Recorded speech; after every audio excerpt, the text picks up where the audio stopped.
Coming up next on TV5 News Live, the troubling details on the suicide of a former Clarion University student. Armin Joyce Stengel dealing with a killer ego.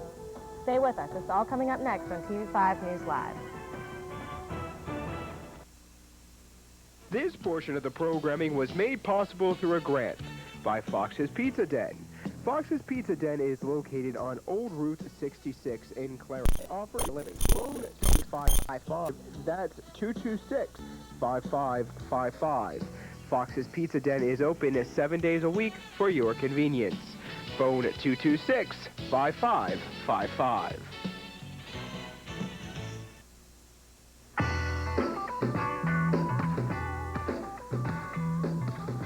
I'll take Simmons.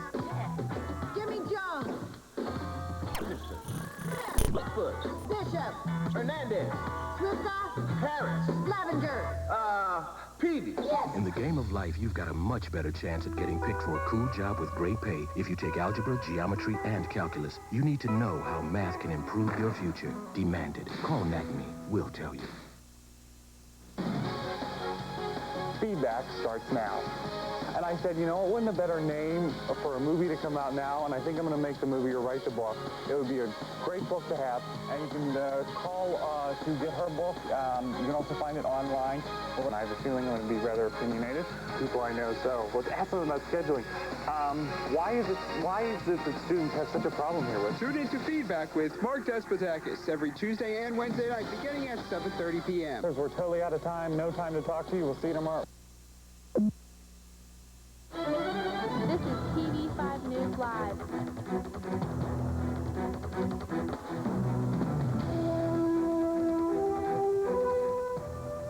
evening. It's Tuesday, March 26, 2001. I'm Susan Honorad.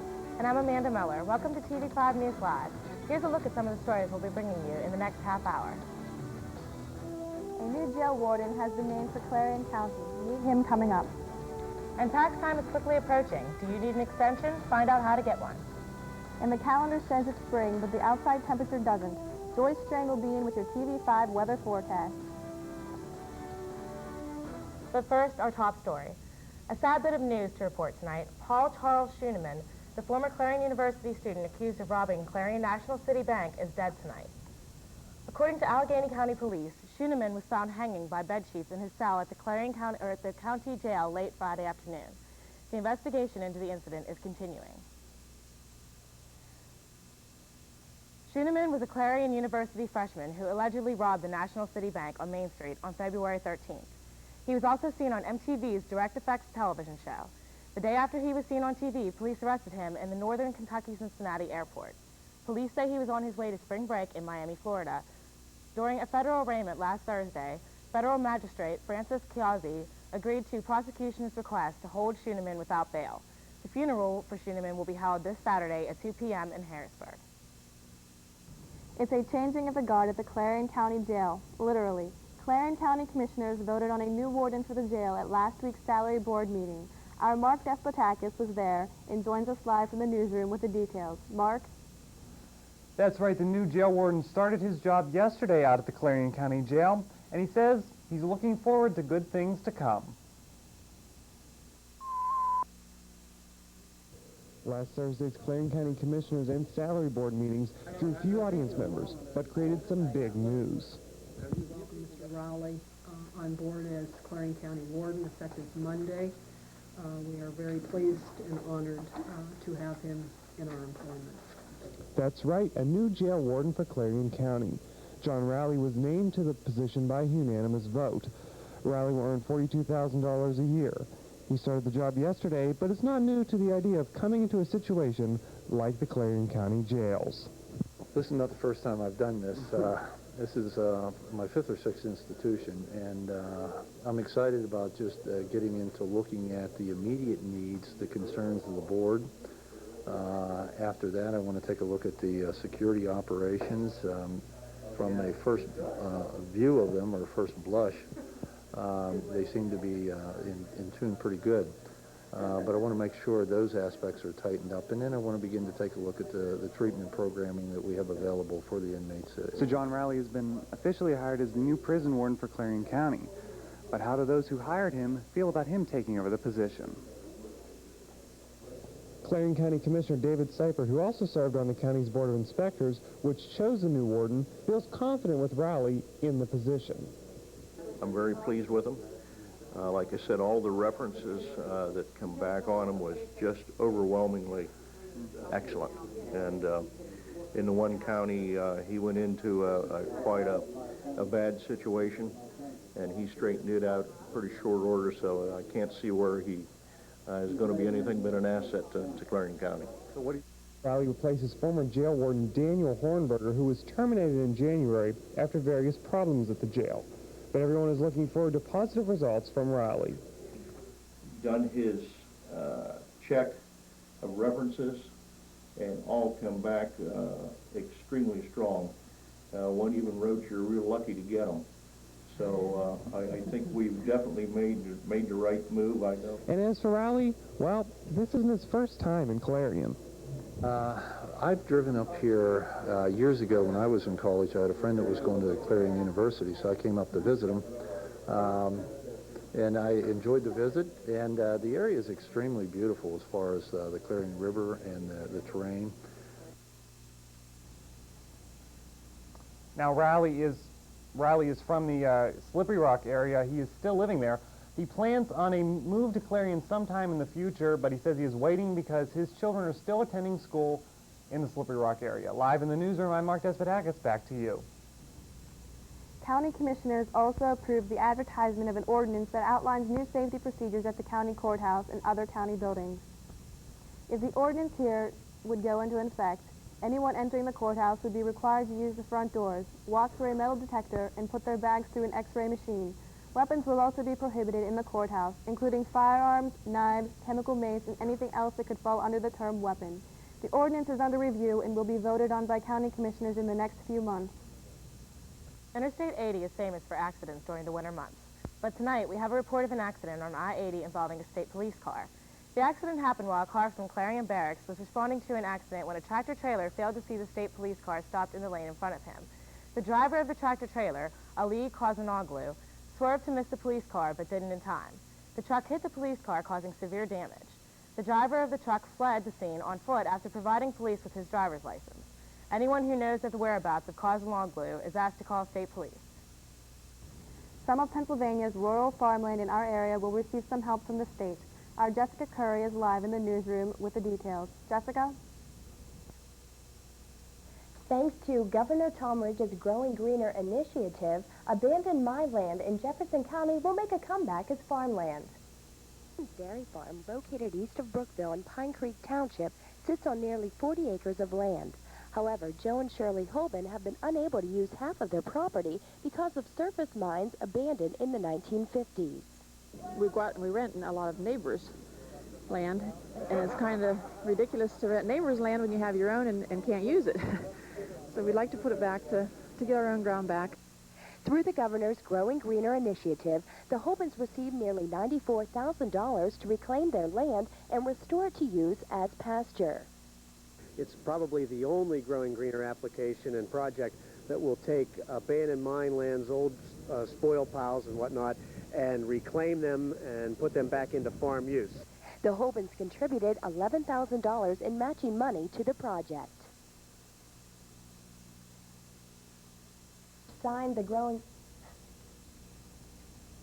Governor Ridge signed the Growing Greener initiative into law December 15, 1999, investing nearly $650 million into Pennsylvania's environment over 5 years.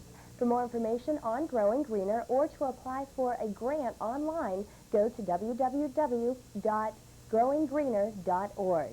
Live in the newsroom, I'm Jessica Curry. Back to you, Susan and Amanda. Thanks, Jessica. Coming up, tax time is almost here. Do you need an extension? Find out how to get one coming up. And do you know a student or faculty member at Clarion University that provides outstanding service? Stay tuned to find out how to recognize them. And how about this cold weather? Will it go away soon? Joyce Strain is coming up with the answers. Stay with us. It's all coming up on TV5 News Live.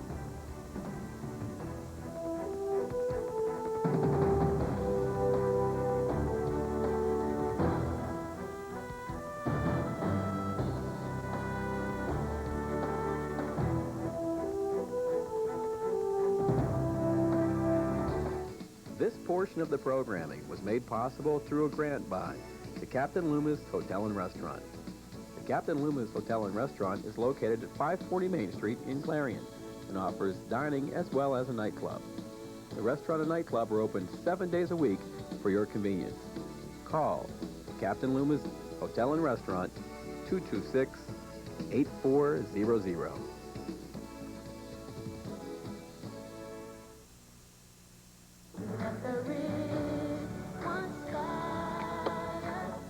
Hi, everybody. I'm Brandy. How would you like to give hope to millions of the world's children? UNICEF, the United Nations Children's Fund, is saving lives in over 140 countries by providing kids with medicine, clean water, nutrition, and education. With your help, UNICEF can make a huge difference in our world.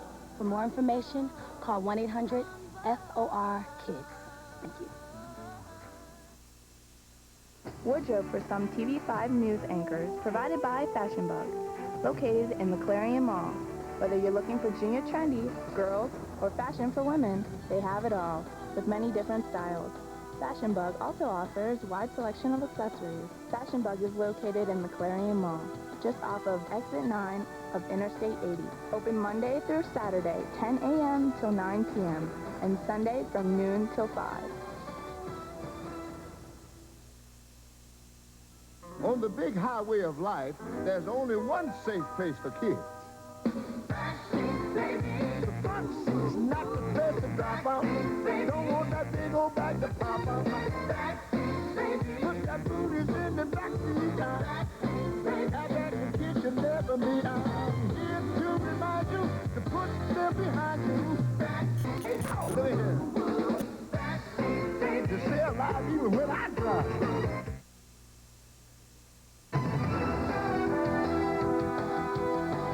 From Clarion's very own, Susan Honorak, Amanda Miller, Joy Stray, Matt Ness. From Studio A, this is TV5 News Live. Clarion University's Office of Community Service is asking for your help. They are seeking nominations for the 2000-2001 Excellence in Service Award. Applicants must be students or employees of Clarion University that have done some community service since July 1st, 2001. If you are interested in nominating someone, contact the Office of Service Learning at 247 Gemmell Student Center, Clarion University, Clarion 16214. All nominees will be invited to the Volunteer Recognition Reception on May 1st, where the award will be presented. You may be avoiding it, but tax time is right around the corner. While Pennsylvanians who need more time to complete their forms will find it easy to extend their filing deadline, you don't need an excuse or even a stamp. Automatic 4-month extensions until August 15th will be available by calling 1-888-796-1074 beginning April 1st. Callers should use Form 4868 as a worksheet to prepare for the call and have a copy of their 1999 tax return with them as they call. You must call for the extension before April 16th. Sister Helen Prejean, the Louisiana nun who wrote the book Dead Man Walking, led 300 supporters of a death penalty moratorium at a Capitol rally in Harrisburg today. Prejean noted that a growing number of death row inmates have been freed because of prosecutorial misconduct or DNA testing. Also today, pollster Terry Madonna released results of a statewide survey that suggests Pennsylvanians are conflicted over the death penalty. For example, 71% of the respondents said they favor the death penalty, but 72% said they favor a moratorium on the death penalty until questions about the fairness are answered. Carnegie Mellon University is planning a $10.2 million dorm to help concentrate its freshman students in one area of its urban campus. Pittsburgh's Planning Commission and Council will have to approve the 5-story building. It would house 252 students, and the school has 1,300 freshmen. State senators this week are setting up the bills they will use in a final round of negotiations on how to divide Pennsylvania's share of a legal settlement with major tobacco companies. The bill includes funding for nursing home alternatives and medical equipment for hospitals in 35 predominantly rural communities. Search teams say they've recovered the body of 1 or 2 Air Force fighter pilots missing since Monday. The pilot was found against a Scottish mountainside near the wreckage of his F-15 combat jet. The Pentagon reports at least 200 people are still searching for the other pilot. Severe weather conditions, snow, wind, and bitter cold are slowing the rescue operation. The rescue effort is severely hampered by terrible weather in the area where we continue to look. Snow, 50-mile-an-hour winds, very rugged topography. With the snow and the wind, there are whiteout conditions there. And the weather forecast, unfortunately, predicts that those sorts of conditions will remain there for the next 24 to 48 hours. Both men disappeared during a routine training mission over the Scottish Highlands. Stay with us. See the pictures of an amazing rescue in California. And it was another chilly day outside. Joyce Drain will join us in a few minutes with the TV5 weather forecast. All this and more coming up after the break, and a look at tonight's Pennsylvania winning lottery numbers.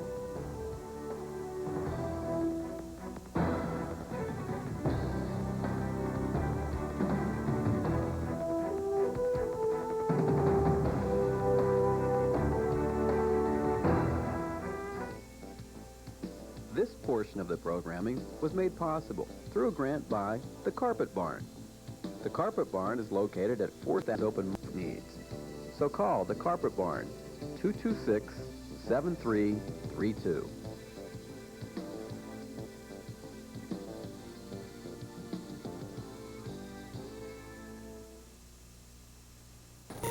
Option services, transitional care, as well as an emergency room open around the clock every day of the year. We've been these since 1954.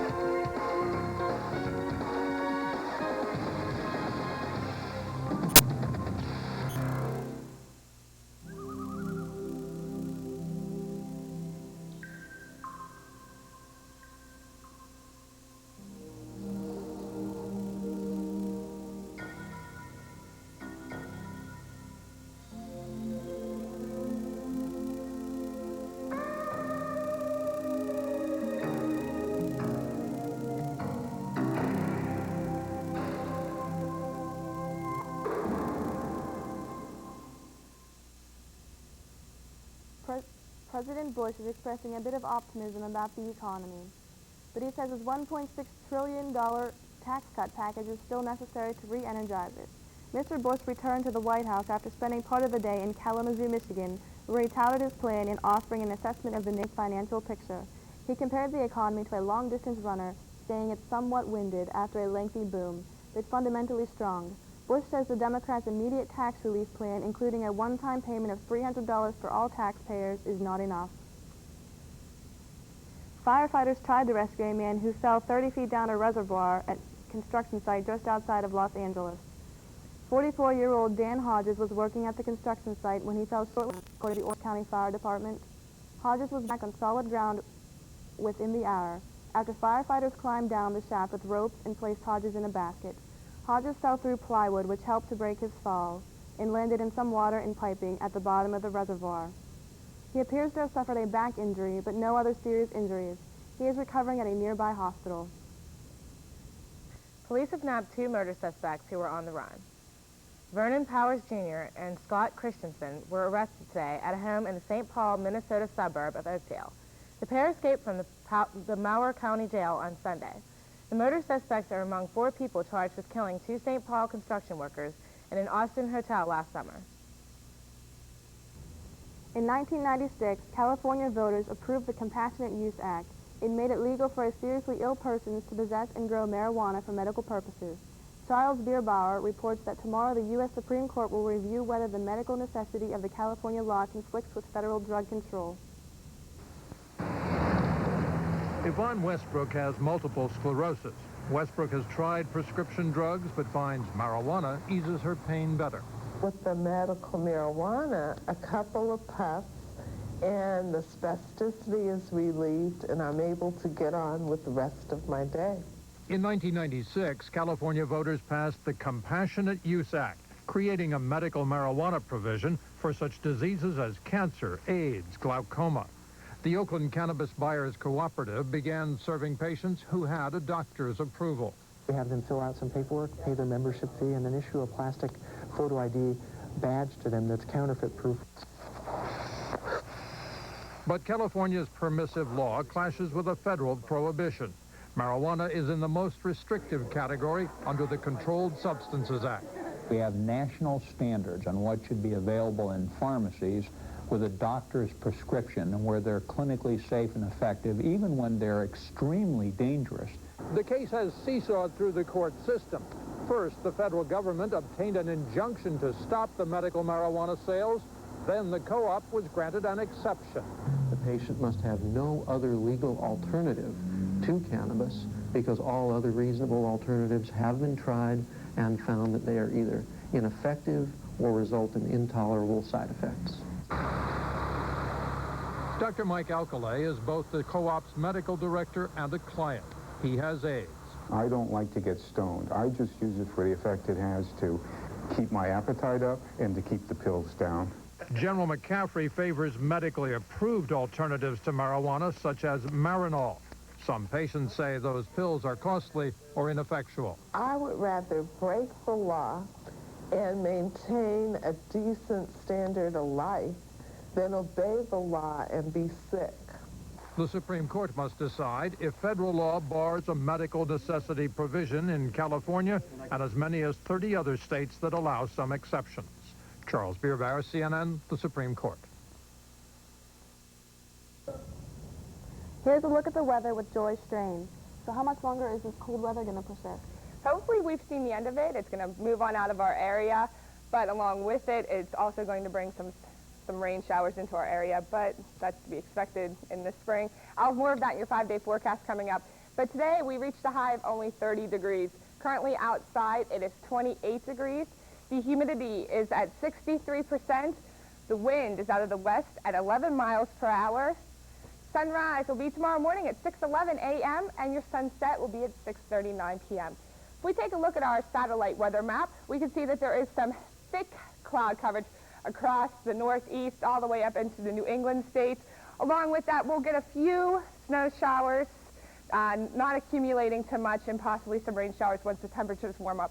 The reason the temperatures are getting so warm, there's a high pressure front coming in from the Gulf, and along with that, it will be bringing some warmer temperatures, but also some rain showers along with it. And this high pressure will stay in our area for the next few days, and we'll be reaching temperatures up in the 50s over the course of the weekend. If we take a look at the precipitation map, we can see that we're not expecting much precipitation across Pennsylvania. Just a little bit of snow across the Great Lakes area and parts of Lake Ontario. If we take a look at the highs for today, Pittsburgh only reached a high of around 36 degrees, and across Ohio reached 40, 38, and parts down to the south just touching the lower 50s. But all of that will be changing in the next few days. If we take a look at the lows for tonight, it will be dropping into the low 20s tonight all across the northeast area. Parts of New York, you can see just barely reaching 26 degrees in Buffalo. Also Cleveland and Detroit also only reaching 24-degree mark. If we take a look at our 5-day forecast, for Wednesday, it's going to be partly sunny, a high of 41, a low of 18. For Thursday, rain likely. May begin a sleet or snow, but a high near 50 and a low in the lower 20s. For Thursday, occasional rain, a low near 27. For Friday, also chance of rain, a high near 54. And on Saturday, chance of snow or rain showers in the morning, then partly cloudy the rest of the day. Low in the lower 30s and a high in the lower 50s. For Sunday, mostly cloudy with a chance of rain, a low near 35 and a high in the upper 40s. So the temperature is going to start rising, but like I said, we're going to see some rain showers coming along with it. But April showers bring May flowers, I guess they say. Okay. Thank you, Joy. Thank you. Coming up in sports, see what happens when a bird collides with a 95-mile-per-hour fastball. That in sports, and just look at tonight's stocks.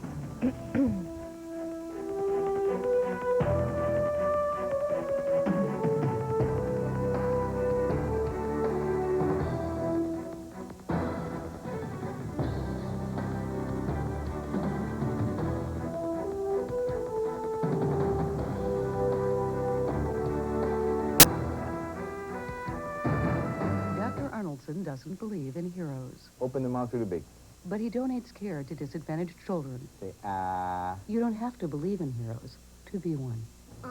Be a hero to a child in your community. Call 1-800-6-CHILDREN. It takes so little to save our waters for future generations.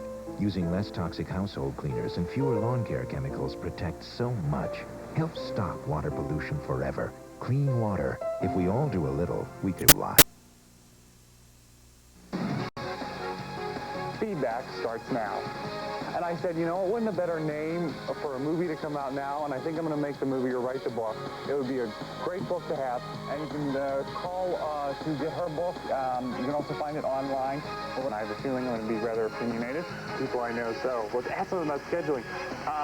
Why is it that students have such a problem here with? Tune into Feedback with Mark Despotakis every Tuesday and Wednesday night beginning at 7:30 p.m. We're totally out of time. No time to talk to you. We'll see you tomorrow.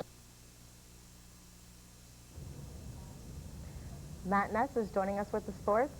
So what's going on in the world of sports, Matt? Now we got a lot of news. We got track news from the university. We have some major basketball and a freak bird accident. Clarion University hosted the Clarion Early Bird multi-event track meet last weekend, and the Golden Eagles had a strong showing. There were so many top finishers for Clarion, but we're only going to share with you the first-place finishers for the sake of time. On the women's side, senior Kelly Nall won the 3,000-yard run with a time of 10 minutes and 58 seconds. In the high jump competition, senior Melissa Urias took first with a jump of 5 feet 4 inches, or 1.63 meters for you metric fans. And in the triple jump, senior Misha Henry took the top spot with a distance of 35 feet and 1/2 inches, or 10.68 meters. With the shot put, freshman Julie Ivanowski took first with a distance of 36 feet and 1/2 inch, or 10.99 meters. Sophomore Liz Urey won the discus competition with a distance of 121 feet and 1 inch, or 36.91 meters. With the men, junior Gerald Smith took home first in the 800-yard run with a time of 2 minutes and 78 hundredths of a second. Overall, it was a very good start to the season for the Golden Eagles. There you see some footage of the track meet. And some more footage. There we go. Faster than you could say barbecue and Elvis. Memphis, Tennessee has gone from no NBA teams to having 2 franchises that want to move there. According to the NBA, the Vancouver Grizzlies and Charlotte Hornets have applied to relocate to the city effective next season. Grizzlies owner Michael Heisley passed on Louisville, Kentucky, Anaheim, California, and New Orleans in choosing Memphis, which would be the NBA's smallest market. The Hornets, meanwhile, want the option to move in case Charlotte voters reject a new $215 million downtown arena in a referendum in June. How to pay for a new arena costing between $200 million and $250 million is also the biggest question facing the city of Memphis. The money is expected to come from public sources through local bonds and state assistance. Tennessee Governor Don Sundquist, Memphis Mayor W.W. Henrington, and Shelby County Mayor Jim Rout have given tentative support but have not disclosed financial specifics. Miami Heat All-Star center Alonzo Mourning will return to action tonight from a kidney ailment that has sidelined him all season and once threatened to end his career. Mourning said he decided to play after doctors told him that his status might not change for a year. One, that I was going to prepare myself physically to try to beat this and to fight this disease. And fortunately enough, I've kind of put myself in a position to do that. So I've come to the conclusion that I'm going to try to come back and play this season. Mourning said he has not talked to any of his teammates about his return, but said his goal is to help the team win a championship. Mourning last played October 1st in the U.S. Olympic team's gold medal victory over France, but has practiced with the Heat in recent weeks. Finally, in sports tonight, hitters in Major League Baseball already fear the 6'11" Arizona Diamondback pitcher Randy Johnson, the same Randy Johnson who averages a 95 miles per hour fastball and has been known to throw a little chin music. But now add another species to the list of things that fear the big unit. I will warn you, though, the following footage could upset some in the audience. Just after Johnson released his pitch, a small bird flew into the path of the ball and collided with it, killing the bird instantly. Needless to say, the impact led to the near explosion of the bird, removing all signs of life instantaneously. Play resumed shortly after what was left of the bird was removed from the field. It's all in sports tonight. Thank you, Lucky Stars. You weren't a bird. Now back over to Mandy and Susan. Thanks, Matt. That was quite a story. And finally tonight, 10th grade students at Du Bois Era High School thought of a creative way to raise money for their Relay for Life team. It was the teachers squaring off against the girls and boys varsity basketball players Friday night in an effort to raise money for the American Cancer Society. The game ended approximately in a 57-57 tie. The event raised over $900. That's all for TV5 News tonight. Join Carrie Lopu and Kelly Esno tomorrow night for TV5 News Live at 8. I'm Susan Honorat. And I'm Amanda Miller. Have a good week.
Copyright 2001, Clarion University Broadcasting.